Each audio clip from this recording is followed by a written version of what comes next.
The Magic had themselves quite the offseason, making a few moves to address their biggest weaknesses, add even more depth, and build on an already bright future. But what can we actually expect from them in 2026, and are they good enough to compete in the East? Last season for the Magic was pretty fascinating. They suffered from a bottom 4 offense that hit some pretty bad lows, but because they were the second best defense in the NBA, they still made the playoffs with a 500 record. That lackluster offensive production was the result of a few key issues. Firstly, they dealt with a lot of injuries. Paolo missed 36 games, then it took him about a month to round back into form after recovering. But once he got fully healthy in mid-February, he started producing at a different level from anything we'd seen from him. Over the last 25 games of the season, he averaged 29 points and 5 assists on 58% true shooting. It wasn't just Paolo who got hurt though. Franz missed 22 games. Jalen Suggs, who finally started to take on a much bigger role, had a season-ending injury less than halfway through the year. And Mo Wagner, by far their best offensive big and most efficient scorer, tore his ACL in late December. So I do think it's fair to say they'd be better than the number 27 offense with all of their pieces.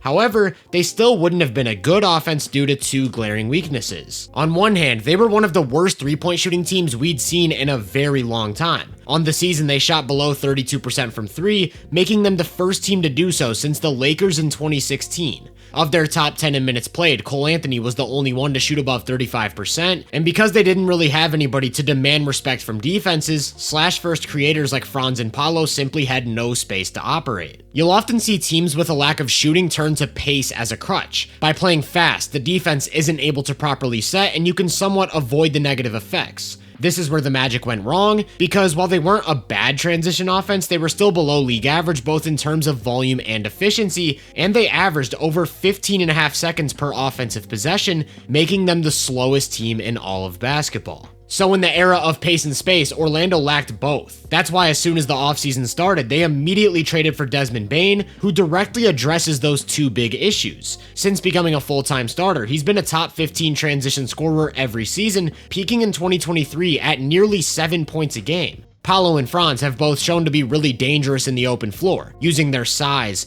length, and overall scoring craft to create downhill scoring opportunities, and between Jalen Suggs and Anthony Black, they've got a couple young athletic guards who can run the break. When you couple these transition weapons with an elite defense that consistently starts possessions after missed shots or turnovers, it really feels like if they make a point of emphasis to go all in on playing with pace, that could take the offense to another level. The bigger thing with Bane, though, is what he brings as a 3-point shooter. In the last 3 seasons, he's made 44.5% of his wide-open threes, 42% off the catch, and 37% off the dribble. Truly, he's one of the best outside shooters on the planet, and he's the type of perimeter scoring weapon who can completely change the landscape of a team's offense. They simply didn't have a pull-up shooting threat, so they had a tough time pressuring defenses out of pick and roll. Then without the ball, whether he's spotting up or curling off of screens, he demands constant attention, which opens up the paint for the rest of the guys. He's also a good enough slasher to beat closeouts and get to the rim himself, so to put it in simpler terms, the Magic just added a 20-point-per-game scorer who fits perfectly alongside their 2 franchise cornerstones while directly addressing their 2 biggest flaws.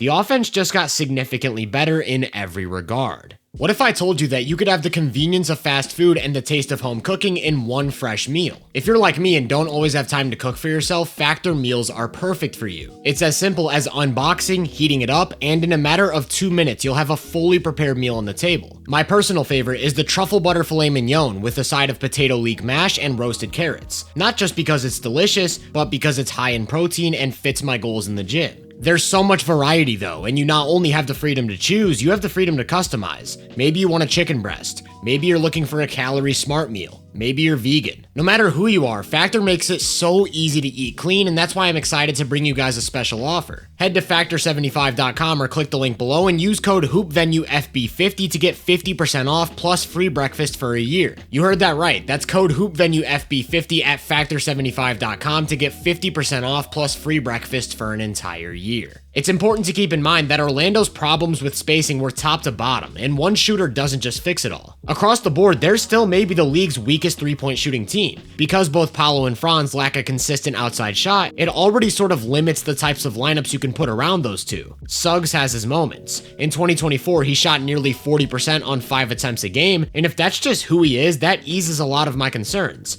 But in the other 3 seasons he's played, he's only made about 29% on over 600 attempts, and he hasn't hasn't yet proven himself as a shooter who defenses have to pay constant attention to. So they're relying on guys like Wendell Carter, John Isaac, and Anthony Black to be competent floor spacers. To put it simply, they don't cut it. Then if they go with Mo Wagner in the middle to get that spacing back, they lose a little bit of that defensive identity, so the question moving forward has to be how they can construct elite two-way lineups. Bane's not a bad defender. He's a bit undersized and lacks length, but he's quick, he's sturdy, and he's engaged, so at the very least he'll hold his own. The same goes for Paolo in the front court. He lacks the foot speed to consistently switch out onto quicker ball handlers, but between his size and strength, he's at least solid against 3 through 5, while being decently active in help.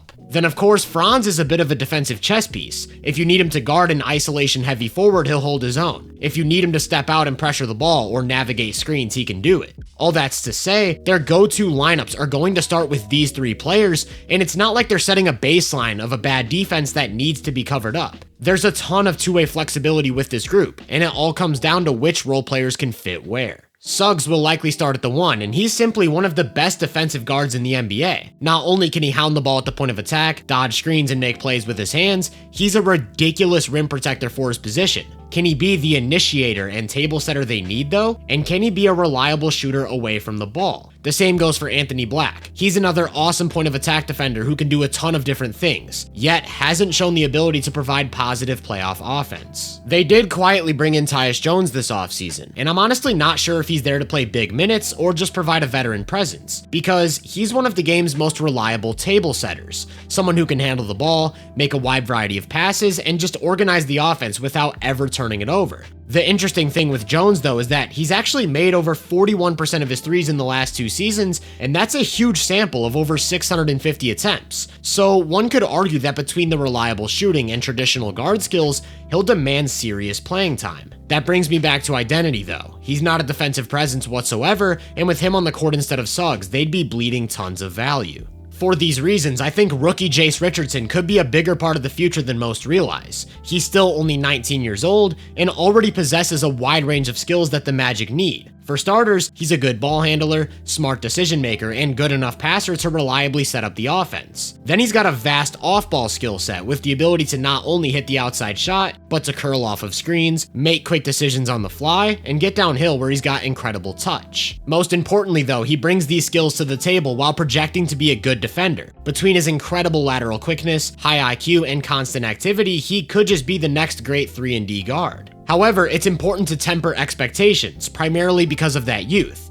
While he could be a big part of the future, in the present, he's still an undersized guard who needs to put on strength to deal with NBA athletes on both sides of the ball. So, in pretty much every lineup, the Magic are going to be forced to choose between offense or defense, and that applies to the front court as well. For a more versatile defensive look, they'll go with Wendell Carter, as he's quick enough to switch on to multiple positions, execute plenty of coverages against pick and roll, and get out to shooters when needed. For a more traditional defensive look, they'll go with Goga Bitadze, a big-time shot blocker and overall rim protector. If they want to go smaller and quicker, they'll go with Jonathan Isaac, a defensive Swiss Army knife who can do a little bit of everything, and I already talked about the offensive boost that Wagner provides. Remember though, it's about what fits with their main trio. Is it the defensive versatility of Isaac or Carter, abandoning the idea of having another offensive threat? Is it the rim protection of Goga, just ignoring the spacing concerns of the front court? Or is it the offensive versatility of Wagner, just accepting that they won't have a defensive anchor? All that's to say, it feels like the main thing holding them back right now is reliable two-way depth. Think about what this roster would look like in the second or third rounds of the playoffs. They've got a surplus of defense-only players who can do literally everything on that end of the floor,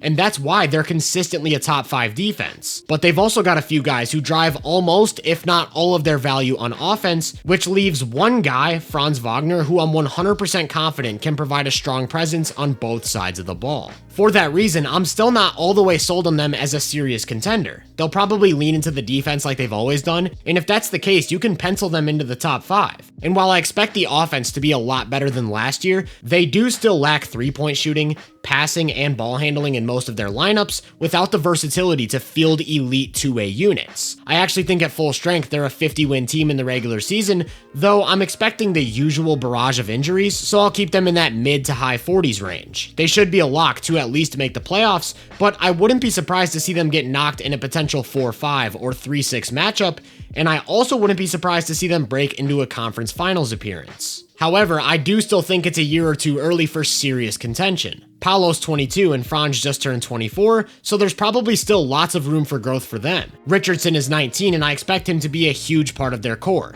Black is 21, Suggs is 24, and Bane's still 27, so it's not like they're operating on multiple timelines. Also, I think they've got some interesting young pieces stashed deep on the roster who could emerge as two-way impact players. Tristan da Silva had a pretty nice rookie season, and they've still got the 11th overall pick from 2023, Jet Howard. So a contending roster might be a lot closer than you think. They've got the stars, they're young, they're deep, they're competitive now, and the future couldn't be brighter.